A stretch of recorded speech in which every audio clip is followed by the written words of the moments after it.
Cash ISAs are changing. Interest earned from cash held in a stocks and shares ISA will face a 22% tax rate from April 2027. In my opinion, it's completely wrong to tax cash in a stocks and shares ISA. Now, if you are under the age of 65 from April 2027, you will no longer be able to put the full 20k ISA allowance into a cash ISA. That limit has been reduced to £12,000. But here is the part I really want you to understand. This does not mean cash ISAs are being taxed. It does not mean that ISAs are disappearing. And it definitely does not mean you should panic and throw all your savings into the stock market. What it does mean, though, is that the government is trying to change how we use ISAs. And depending on your age, your savings, your goals, and your attitude to risk, this could affect what you do with your money next. So in this video, I'm going to explain what is changing, why it's changing, who it affects, what money market fund the rule means for money market funds, and what I would be doing today if I was in your shoes. There'll be no jargon in this video. All I'll be doing is just explaining it in an everyday way for you to understand. My name is Ken of the Humble Penny and Financial Joy Academy, and our mission is to help you to create a life of financial joy. I'm a chartered accountant, a financial coach, and a former chief financial officer. Together with my wife, Mary, we are Sunday Times bestselling authors of our debut book titled Financial Joy, a 10-week plan to help you banish debt, grow your money, and unlock financial freedom. We also recently published our new book, The Wealth Habit, a mindset and habit system that rewires the way you think about money, turning financial success into a series of effortless, repeatable actions. I'll link below and above, and you might see on the screen QR codes for you to check them out. Now let's begin with the question many people are asking, which is section 1. Are cash ISAs being taxed? Okay, so the first thing to say is cash ISAs are not suddenly becoming taxable. If your cash is inside a normal cash ISA, the interest is still completely tax-free. Now that is important because I've seen a lot of confusion around this particular topic. People hear cash ISA changes are happening and immediately think, wait, they are taxing my cash ISA right now. No. The change is mainly about how much new cash or new money you can put into a cash ISA each tax year going forward. And at the moment, it's £20,000. That means you can put up to 20k into all your ISAs in a tax year. But from the 6th of April 2027, if you are under 65, only 12k can go into a cash ISA. The remaining of that allowance is effectively being pushed towards investing in a stocks and shares ISA, for example. If you are 65 and over, you can still put the full £20,000 into a cash ISA. So the simplest way to say it is this. The cash ISA is still tax-free today. But for under 65s, the amount you can put into a cash ISA each year is being reduced. And the cash you leave in a stocks and shares ISA is subject to a 22% tax charge on the interest you earn. More on this later in the video. Let's move on to section 2. Why is the government doing this? Why are they actually making this decision? Now, the government's argument is that too many people are keeping long-term money in cash. And they are. And they want more people to invest their money. Now, according to the BBC, and I quote, I put this up on the screen, the government hopes that encouraging people to invest in stocks and shares could benefit British companies and boost economic growth. Many investment companies that sell stocks and shares ISAs back such a move, while banks and building societies who dominate the cash ISA market are more cautious, naturally. Those in favour say there are billions of pounds languishing in savings accounts which do not need to be accessed in a hurry. They say that savers could benefit as well as the wider economy if that money is invested rather than sitting in savings accounts. They want reforms to encourage personal investing. However, opponents say there was little evidence that people will shift to stocks and shares ISAs if cash ISAs are made less attractive. They warned many people might not save at all or simply might pay more tax on any money held in non-ISA accounts. Building societies in particular pointed out it will reduce the amount of money they received from savings deposits, which could then be lent out as mortgages or other loans. As a result, the cost of borrowing could rise. You see, I personally think they should have left the ISA alone without changing it. Like, if it ain't broken, leave it.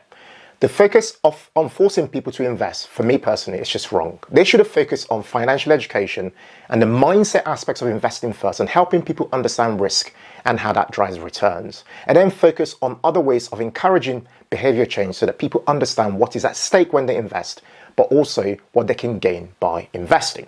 Now, if people are pushed towards investing without being educated properly, some will make poor decisions. Some will take too much risk.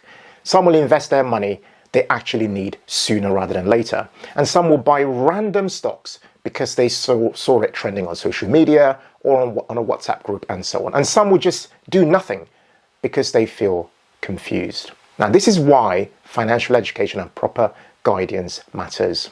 If you'd like to learn how to invest without worry for the uncertain future we are entering, then come and chat to me about your situation by joining one of our coaching calls at Financial Joy Academy. I'll link below and above for you to check it out. I'll show you how I invest my money for our family and so on. All right, section 3, who's affected? So who does this change affect the most? I'd say the first group that are affected are under 65s who regularly put more than £12,000 into a cash ISA. If you only put, say, 2k or 5k or 10k a year into a cash ISA, this change may not affect your annual contributions directly. But it still matters because it tells us the direction of travel.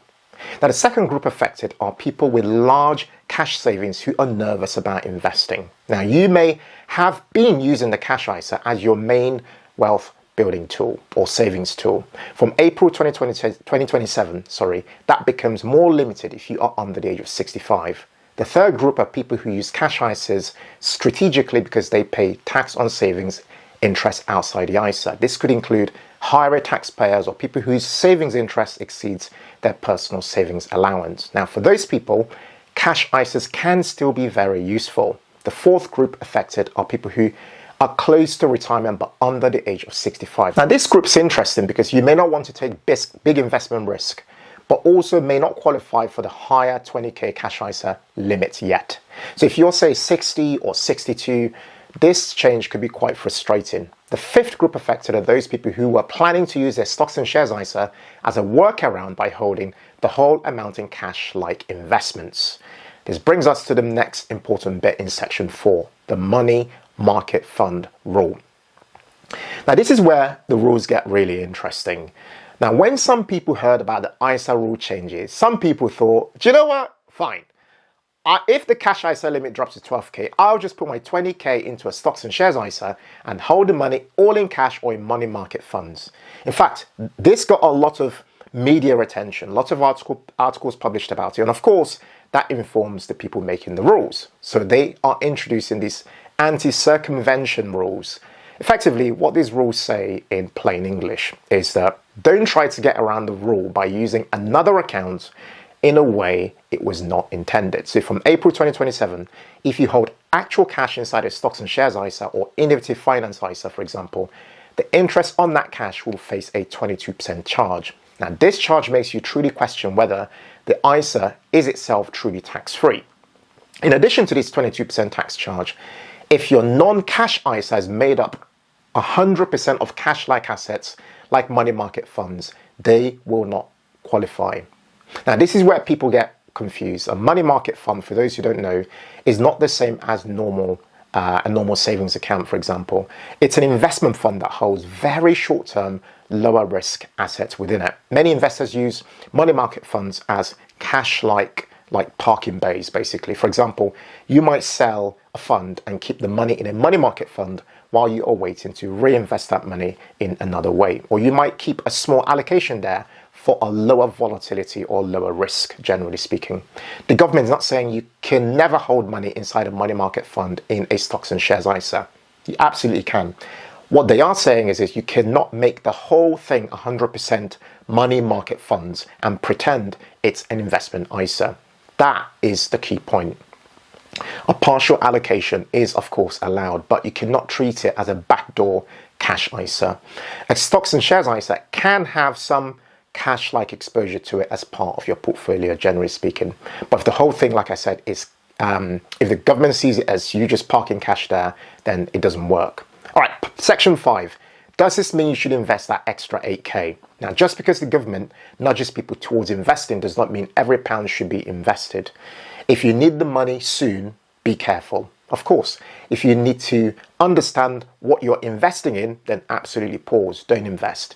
If you have no emergency fund, then please build that first. If you have high interest debt, then you should be giving that all your attention to make sure you are getting that guaranteed return. The worst thing would be someone hearing the news and thinking to themselves, the cash ISA limit is changing, so I better rush into the stock market. Please do not do that. Investing should always be intentional, not emotional. Yeah, a stocks and shares ISA is powerful, and using it, for me personally, for the last 16 years has been absolutely life-changing. But it should be done only when the money has the right time horizon, is connected to a goal and makes sense for the right type of risk that you're happy to be exposed to. Now, if the money is for the next 5 to 10 years, or even for the next 3 to 5 years, yeah, absolutely. Invest your money once you know what you are getting into and do it wisely. And we've got lots of resources for that. But if the money is for next summer or next month, don't invest it. All right, section 6, the non-obvious issue. Now, here's the bit that I really want to just unpack a bit. And I talked a bit about it earlier. You see, this change is not just about ISAs. It's about behavior, okay? The government is trying to move people from saving to investing. But moving someone from saving to investing is not just a financial shift. What's actually happening is an identity shift. You see, a saver on this end says, I want to protect what I have. An investor here says, I want to grow what I have, and I accept there will be ups and downs. Both of these mindsets both have value, but they are very different. And for many people, especially those who did not grow up around investing, this is a big emotional step. It's not enough to just say to them, just invest. People need to understand risk. They need to understand time. They need to understand diversification. So key, right? They need to understand that investing is not just about trying to get rich quick, which a lot of the media can almost imply. It's about owning assets patiently, right? And this is why I always come back to the idea that, financial freedom, or aiming to achieve financial freedom, isn't just about learning more information. It's also about building confidence gradually over time, because you can know these ISA rules and you can still feel stuck, right? You can know investing is important and you can still avoid investing. You can have money and still not know what to do with it. So the real question is not just, what are the ISA rule changes? The deeper question to actually think about is, are you building the confidence using the right tools to achieve the goals that you want to achieve? All right, section 7. What should you do before April 2027? Now, if I was in your shoes, I would think about it in, let's call it 5 steps. So step 1 is, do not panic, right? There's still time. The change starts on the 6th of April, 2027, and it was announced in the last budget. Do not make any rushed decisions because of these headlines. Step 2, check how much you actually put into a cash ISA each year. Many people will not directly be affected because they do not put in more than £12,000 in an ISA anyway. So before reacting, look at your actual numbers. Step 3, separate your cash driven by the purpose for them. You want cash pots for emergency fund. You want a cash pot for short-term goals, for long-term wealth building, right? So do not treat all your cash the same. Step 4, learn about stocks and shares ISAs if you have not already, right? You don't need to become a stock picker or do trading or look at the markets every single day. For many people, investing can be as simple as buying a globally diversified index fund or ETF in your stocks and shares ISA or lifetime ISA, right? But you do need to understand the basics before you put your money in. And step 5 is review whether a cash ISA is still useful for you. For some people, yeah, absolutely. If you pay tax on savings interest or you want tax-free interest with access, a cash ISA can still, of course, be valuable. The limit may be changing, but the product is still useful, of course. All right, I want to look at some practical examples now, okay? Let's make this real. Let's say that Claire is age 35. Claire has £8,000 in it in emergency savings and adds 3k a year into a cash ISA. For Claire, this rule change probably does not change very much for her. She's under that 12k cash ISA limit anyway. Her bigger question is whether she's also investing for the future. Let's look at example 2. James is 45. he puts in 20k a year into a cash ISA because he is scared of the stock market. From April 2027, he's under 65. He will be able to put 12k into a cash ISA. So James now has a decision to make. Does he keep the remaining 12k outside an ISA? Does he learn to invest through a stocks and shares ISA? Does he use some of that money for his pension contributions?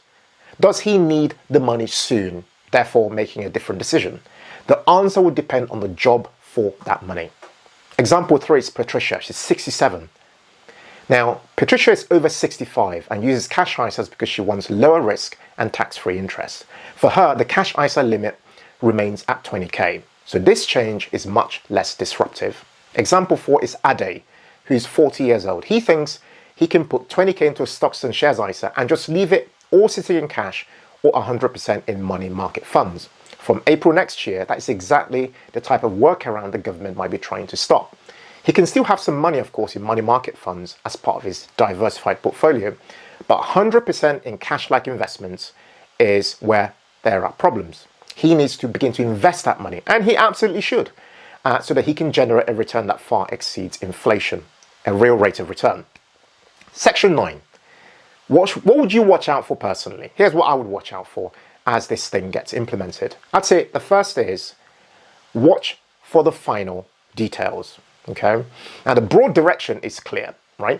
But there will still be technical details and implementation. The second thing to watch out for is how these ISA providers respond. Platforms may change how they label cash, money market funds, and investment options inside an ISA. Some may even stop paying any interest in cash left in a stocks and shares ISA. So watch out for stuff like that because they might want to keep that account truly tax-free. Third is to watch how people react emotionally, because if people are forced into investing, some may actually make decisions they do not understand. Next is watch whether this actually improves outcomes. The government wants people to invest more, but investing only helps people if they invest wisely, for long enough, and with the right expectations. Otherwise, people can move from the safety they have in cash to actually the danger of speculation, which is not progress for the UK or for UK families. Section 10, my bigger picture reflection. Let me talk to you about that. So I want to just zoom out and thinking about this. I think this change tells us something bigger about the UK. The government has openly said that the UK has some of the lowest levels of retail investment in the G7. Now, it wants more of our money moving into the capital markets and supporting growth, right? But when I look at these rules, I sense urgency. The cash ISA is being reduced. A 22% tax charge is being introduced on cash left inside non-cash ISA accounts. Transfers back into cash ISAs are being restricted, and you cannot simply put everything into a money market fund as a workaround. In other words, they are not just saying, please invest your money, guys, as an encouragement. They are closing the exits, and I think we should ask why. My personal view is that this reflects a deeper concern about UK growth, productivity and investment, and the amount of British households' wealth that's sitting in cash rather than in productive assets. It does not mean the UK is collapsing, but it does reveal signs that policymakers are deeply worried about some long-running weakness in the UK economy. And here's the irony when you think about it. Even if you move cash from, say, your cash ISA to your stocks and shares ISA, nothing forces you to buy a UK investment. You could buy a global fund, the S&P 500, a non-UK stock. So whether these changes actually solve the UK's investment problem is a much bigger question. What do you guys think about it? Jump in the comment section and let me know what you actually think. Now, if you found this video useful, please take a moment to like the video and subscribe to The Humble Penny, and share this video with somebody else who needs to know what's coming. Don't go anywhere. Check out this next video over here titled 8 Investments You Must Have by the Age of 45. I had so much fun making that video, and it's been hugely impactful for a lot of people. Thanks again for watching, and as always, in all things, be thankful and seek joy.